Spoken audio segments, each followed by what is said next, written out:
Menurut para ahli, pengertian pembelajaran kreatif adalah proses belajar yang berlangsung seumur hidup atau long life education pada setiap orang. Mereka yang menerapkan long life education ini memperlihatkan perubahan perilaku ke arah yang lebih baik secara kognitif, afektif, dan psikomotorik.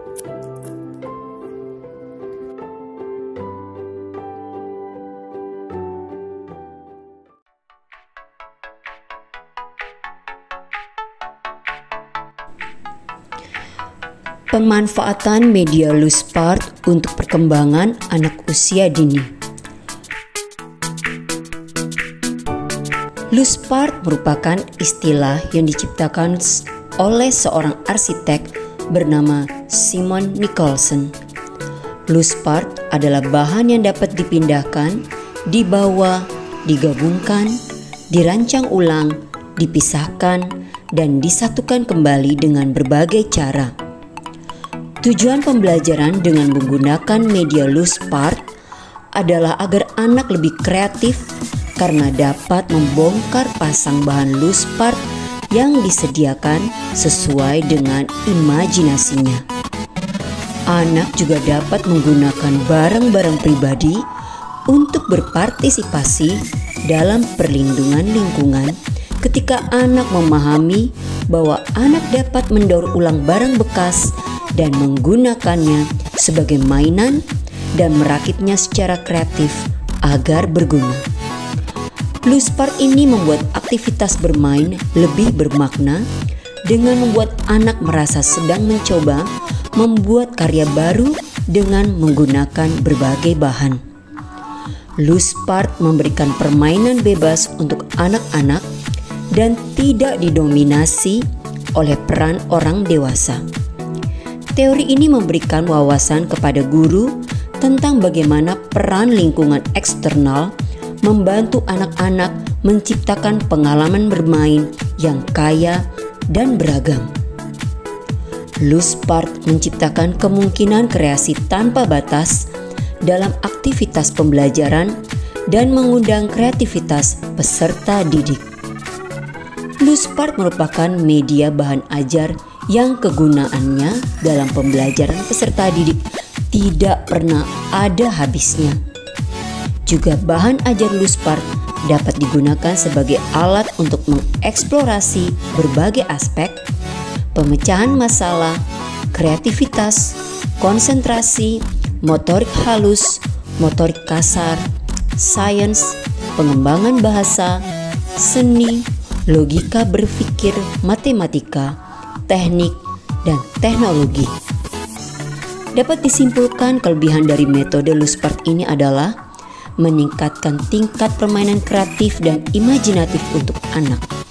Anak-anak menjadi lebih aktif secara fisik, lebih murah dan lebih mudah didapat, mendorong anak untuk memecahkan masalah, dan menemukan cara baru untuk melakukan sesuatu. Oleh karena itu, ketersediaan media bermain adalah syarat diterapkannya metode ini. Media pada loose part bukan saja berbentuk barang, namun bisa berbentuk banyak sekali jenis permainan yang wajib dikuasai pengajar supaya pembelajaran berjalan dapat berlangsung dengan baik.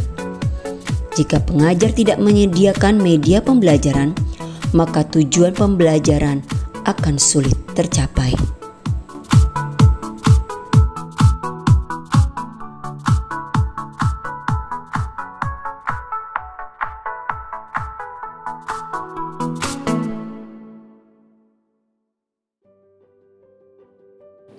Pagi yang indah, guruku memberikan salam dan tepuk semangat belajar untuk kita semua murid-muridnya.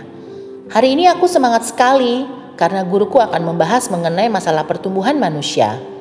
Aku penasaran dengan imutnya jerawat yang muncul tadi undang menghiasi wajahku yang mulus. Bahayakah ini? Normalkah? Apa yang terjadi pada wajahku ini?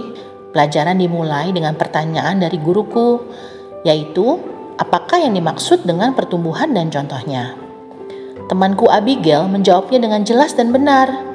Kemudian disambung dengan kapan kita mengalami pubertas dan ciri-ciri pubertas yang dialami oleh anak laki-laki dan perempuan.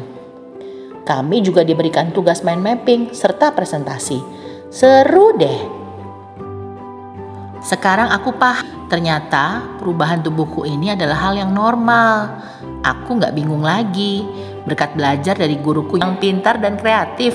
Belajar jadi gak terasa melelahkan dan membosankan. SMP Kristen Ketapang 3 selalu ingin berkreasi dalam sebuah pembelajaran. Saat ini permainan-permainan tradisional menjadi sebuah hal yang menarik di tengah-tengah era digitalisasi yang serba elektronik.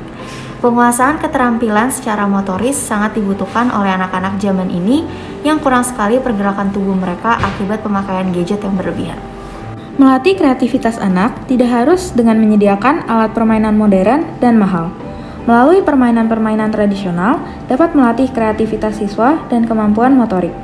Siswa akan berinteraksi satu sama lain dan akan membantu kemampuan komunikasi. SMP Kristen Ketapang 3 memiliki program kreatif di setiap hari Rabu, Minggu keempat. Salah satu contohnya yaitu bermain bersama permainan tradisional. Salah satunya yaitu congklak.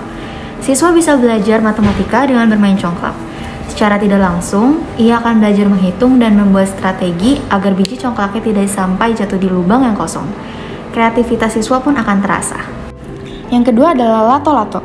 Permainan lato-lato yang saat ini sedang viral di Indonesia menjadi momen pembelajaran kreatif bagi para siswa. Siswa dapat belajar hukum fisika, yaitu tumbukan lenting sempurna atau hukum kekekalan momentum dengan cara yang kreatif dan juga menyenangkan. Yang ketiga yaitu monopoli. Simulasi cerdas mengasah pemikiran siswa dalam mengambil setiap langkah dan keputusan ekonomis yang selalu berjuang untuk mencari sebuah kesuksesan, keuletan, kegigihan, strategi, dan berani mengambil resiko merupakan latihan sebuah keputusan yang dilandasi tanggung jawab baik secara finansial maupun usaha perdagangan. Yang keempat adalah catur.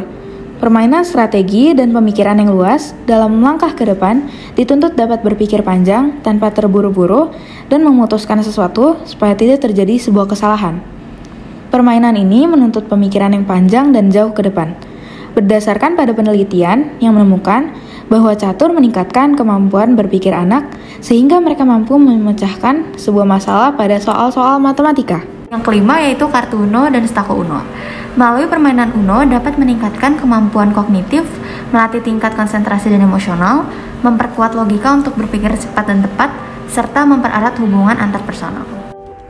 Sesuai stories SMA Kristen Ketapang 3, yaitu mempersiapkan siswa memiliki kompetensi leadership.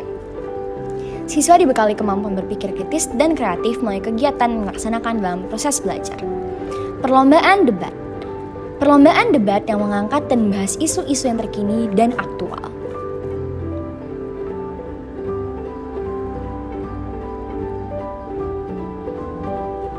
Melatih kemampuan siswa untuk berbicara di depan umum dengan kegiatan kampanye HIV kepada adik kelas. Mereka mensosialisasikan penyakit yang sedang menjadi pembahasan publik kepada adik kelas mereka. Anak-anak belajar untuk mencari informasi dan juga berlatih berbicara di depan umum.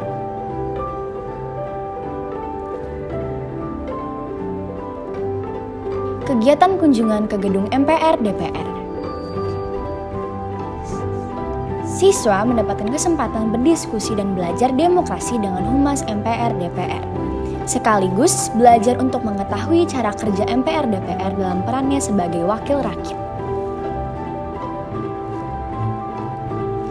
Dengan kunjungan ini juga, siswa membuka wawasan untuk melihat sejarah demokrasi bangsa Indonesia sejak zaman kemerdekaan sampai saat ini.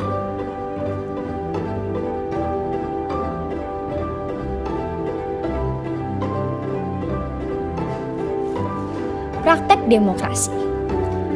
Melalui praktek demokrasi, siswa dilatih melakukan praktek pemilu.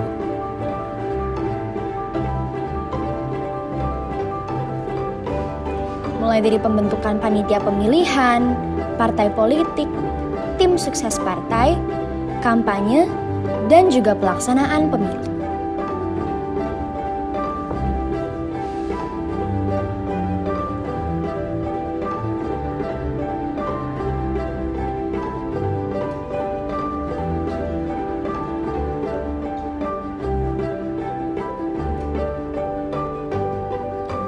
OSIS.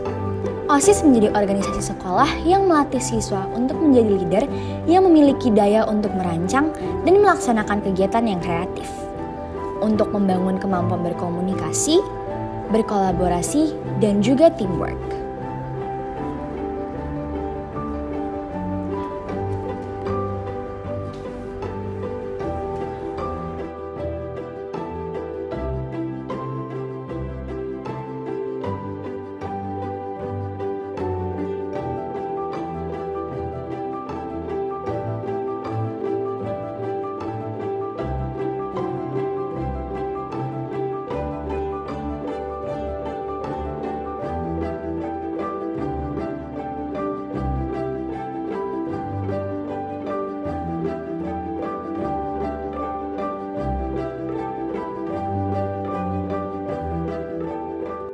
Sebagai orang percaya, kita memiliki Tuhan sebagai sumber kreativitas yang tidak terbatas. Dia telah menaruh benih daya cipta dalam hidup kita. Hal yang perlu kita lakukan adalah mau terus belajar dan mengembangkan diri terhadap hal-hal yang baru.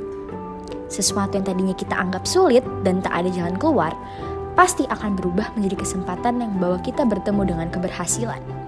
Bila kita mau membuka diri untuk hal-hal yang baru dan dengan rendah hati tiada henti-hentinya belajar.